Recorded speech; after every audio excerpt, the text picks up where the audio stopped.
see a show of hands. How many of you have unfriended someone on Facebook because they said something offensive about politics or religion, childcare, food?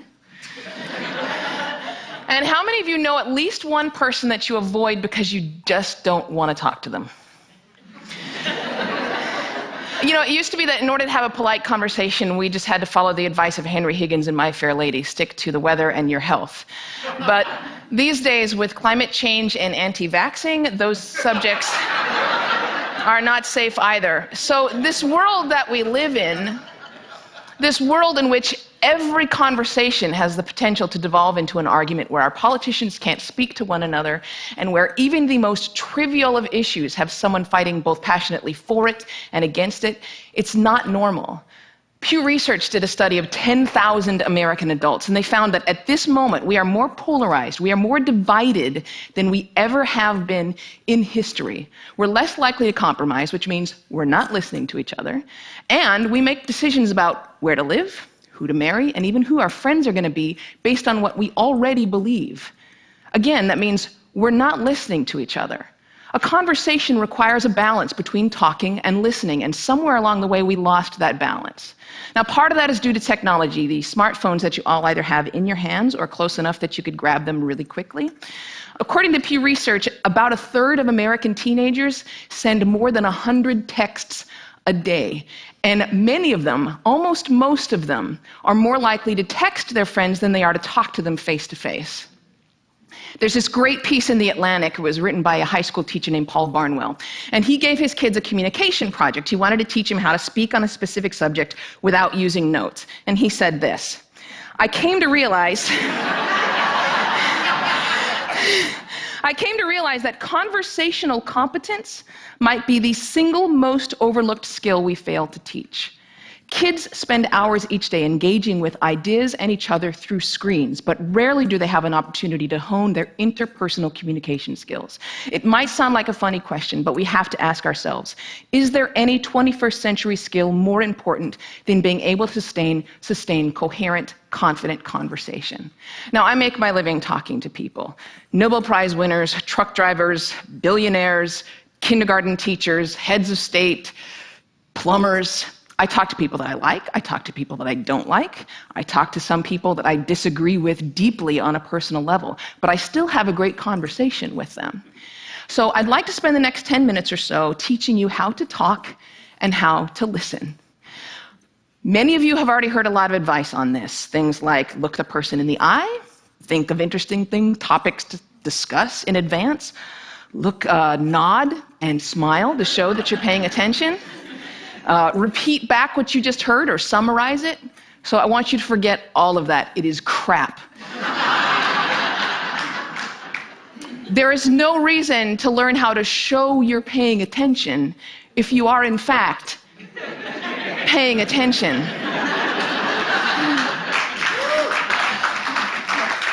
Now, I actually use the exact same skills as a professional interviewer that I do in regular life. So I'm going to teach you how to interview people, and that's actually going to help you learn how to be better conversationalists. Learn to have a conversation without wasting your time, without getting bored, and please God, without offending anybody. We've all had really great conversations. We've had them before. We know what it's like. The kind of conversation where you walk away feeling engaged and inspired, or where you feel like you've made a real connection, or you've been perfectly understood. There is no reason why most of your interactions can't be like that. So I have 10 basic rules. I'm going to walk you through all of them, but honestly, if you just choose one of them and master it, you're already going to enjoy better conversations.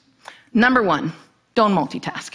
And I don't mean just set down your cell phone or your tablet or your car keys or whatever's in your hand. I mean, be present. Be in that moment. Don't be thinking about your argument you have with your boss. Don't be thinking about what you're going to have for dinner. If you want to get out of the conversation, get out of the conversation. But don't be half in it and half out of it. Number 2, don't pontificate. If you want to just state your opinion without any opportunity for response or argument or pushback or growth, write a blog. Now, there's a really good reason why I don't allow pundits on my show, because they're really boring. If they're a conservative, they're going to hate Obama and food stamps and abortion. If they're a liberal, they're going to hate big banks and oil corporations and Dick Cheney. Totally predictable. And you don't want to be like that. You need to enter every conversation assuming that you have something to learn. The famed therapist Eb Scott Peck said that true listening requires a setting aside of oneself. And sometimes that means setting aside your personal opinion. He said that sensing this acceptance, the speaker will become less and less vulnerable and more likely to open up the inner recesses of his or her mind to the listener. Again, assume that you have something to learn. Bill Nye, everyone you will ever meet knows something that you don't. I put it this way: everybody is an expert in something. Number 3, use open-ended questions. In this case, take a cue from journalists. Start your questions with who, what, where, when, why, or how. If you put in a complicated question, you're going to get a simple answer out. If I ask you, were you terrified? You're going to respond to the most powerful word in that sentence, which is terrified, and the answer is, yes, I was, or no, I wasn't. Were you angry? Yes, I was very angry. Let them describe it. They're the ones that know. Try asking them things like, what was that like? How did that feel? Because then they might have to stop for a moment and think about it, and you're going to get a much more interesting response. Number 4, go with the flow. That means thoughts will come into your mind, and you need to let them go out of your mind.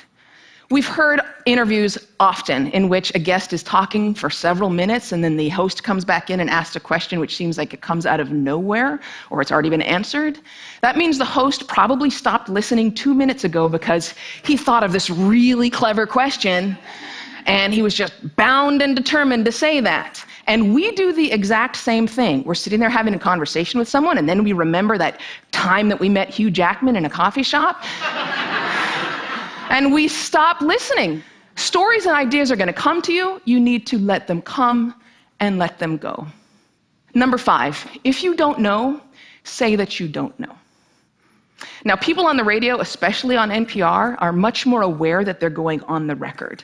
And so they're more careful about what they claim to be an expert in and what they claim to know for sure. Do that. Err on the side of caution. Talk should not be cheap. Number 6, don't equate your experience with theirs.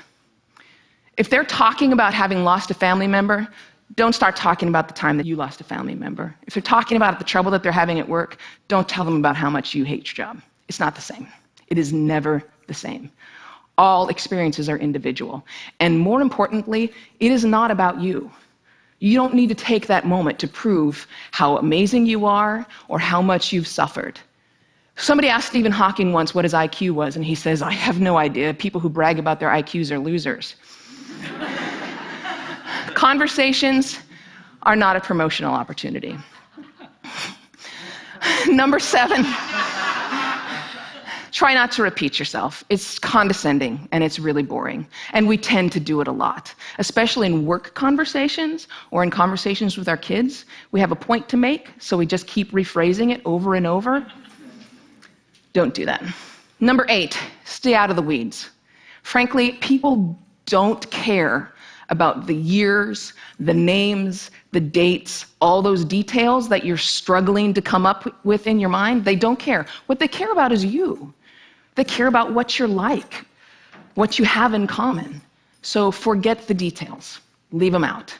Number 9, this is not the last one, but it is the most important one. Listen.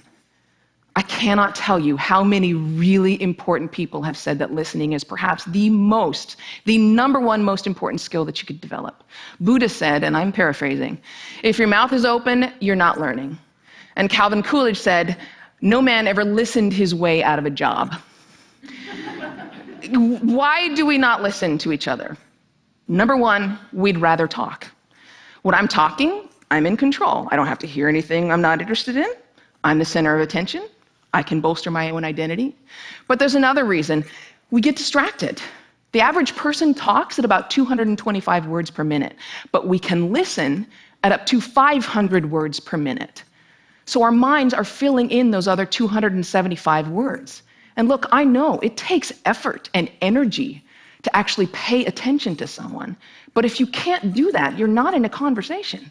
You're just two people shouting out barely related sentences in the same place.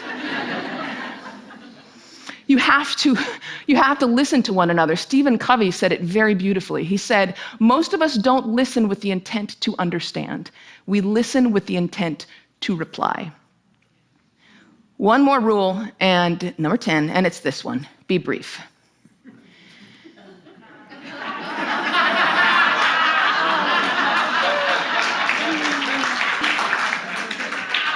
All of this boils down to the same basic concept, and it is this one: be interested in other people. I grew up with a very famous grandfather, and there was kind of a ritual in my home. People would come over to talk to my grandparents, and after they would leave, my mother would come over to us and she'd say, "Do you know who that was? She was the runner-up to Miss America. He was the mayor of Sacramento. She won a Pulitzer Prize. He's a Russian ballet dancer." And I kind of grew up assuming everyone has some hidden amazing thing about them. And honestly, I think it's what makes me a better host. I keep my mouth shut as often as I possibly can. I keep my mind open, and I'm always prepared to be amazed. And I'm never disappointed. You do the same thing. Go out, talk to people, listen to people, and most importantly, be prepared to be amazed. Thanks.